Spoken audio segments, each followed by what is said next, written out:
Hey guys, welcome to my channel. Today we are gonna to study chapter number 5 Human Resources in class 8th. So guys, इस chapter में मैं आपको explain भी करूँगा और with main questions भी बताऊँगा जो एग्ज़ाम्स में स्कूल एग्ज़ाम्स में बेसिकली पूछे जाते हैं और ये वीडियो आपके लिए एक बेनिफिट वीडियो होने वाली है. So let's get started.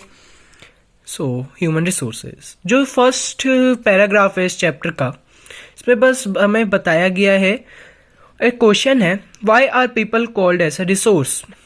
Main question है, इसलिए वी नो डैट, हमने फर्स्ट चैप्टर में भी पढ़ा है रिसोर्सेज में कि it is the people with their demands and abilities that turn into resources. Hence human resource is the ultimate resource.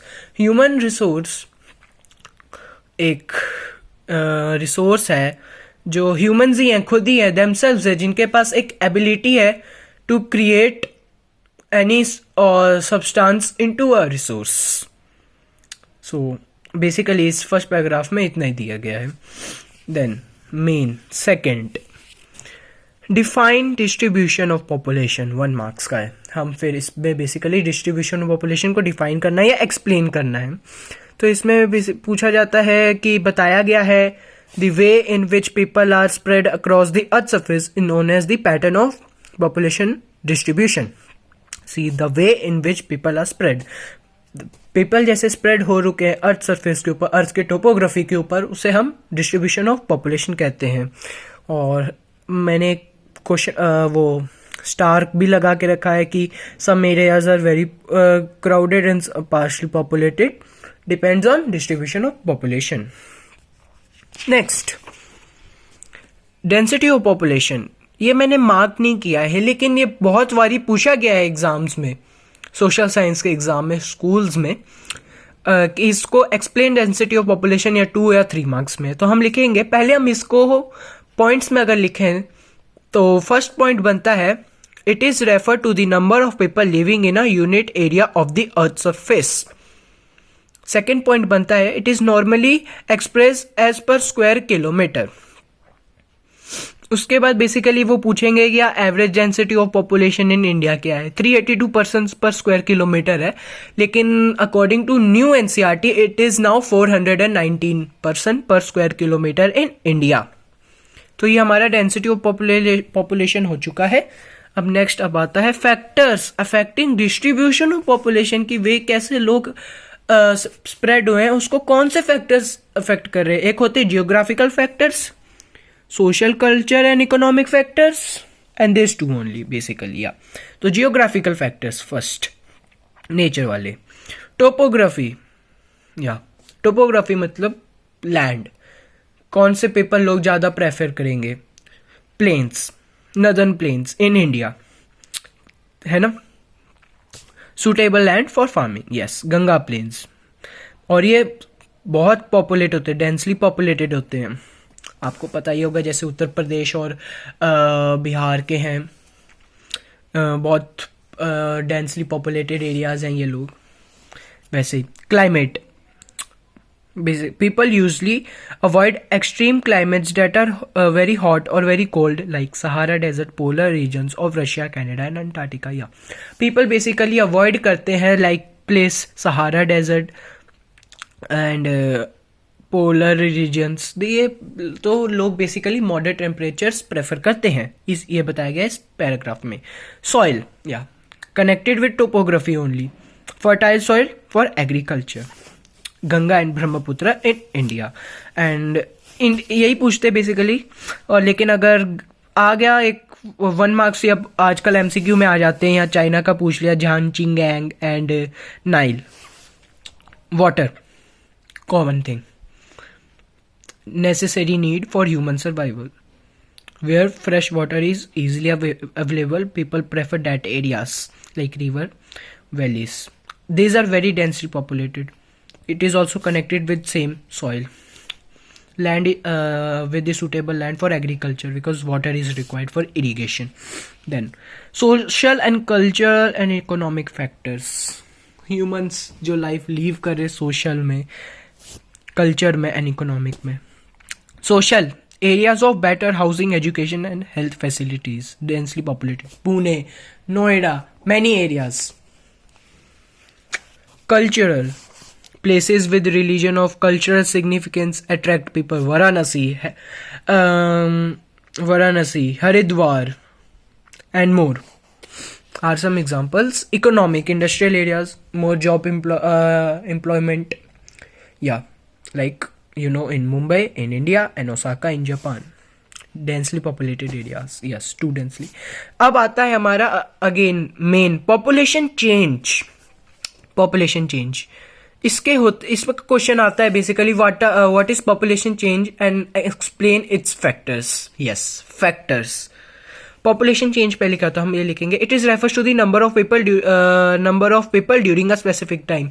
जो चेंज होता है लोगों का ड्यूरिंग अ स्पेसिफिक टाइम, उसको हम पॉपुलेशन चेंज कहते हैं.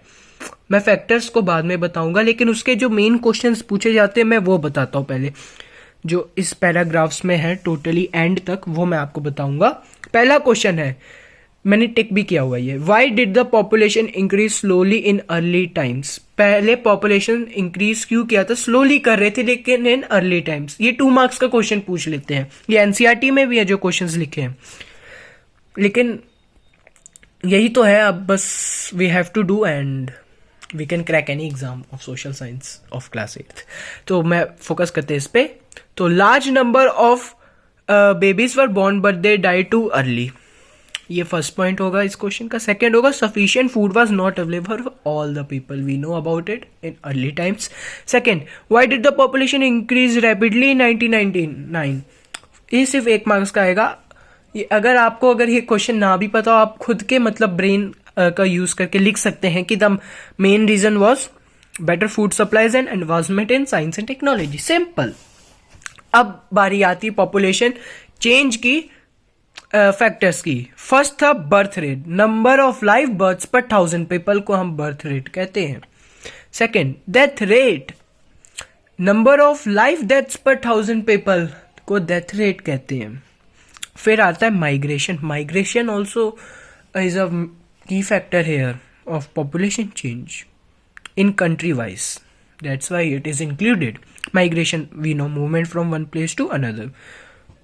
Or difference between death rate and birth rate is called natural growth rate. या तो ये डिफाइन में आता है या तो ये MCQ या fill in the blanks में आता है. नेक्स्ट, माइग्रेशन का ये हमसे ज़्यादा पूछते हैं कि फिल इन दी ब्लैंक्स में पूछ लेते हैं या एमसीक्यू में पूछ लेते हैं कि इमिग्रेशन क्या होता है और एमिग्रेशन क्या होता है, इमिग्रेंट्स क्या होता है, एमिग्रेंट्स क्या होता है, इंटरनल माइग्रेशन क्या होता है. तो पहले हम इमिग्रेशन की बात करेंगे IMM वाले में. When a person enters a new country, हमें उसे इमिग्रेशन कहते हैं. एमिग्रेशन EMI में, when a person leaves a country. इस प्रोसेस को दोनों को कहते हैं इमिग्रेशन एंड एमिग्रेशन. इमिग्रेंट्स होते हैं जो पीपल है जो ये फॉलो कर रहे हैं इस प्रोसेस को. एमिग्रेंट्स वो भी सेम वैसा वर्सा. और फिर हमारा आ जाता है इंटरनल माइग्रेशन.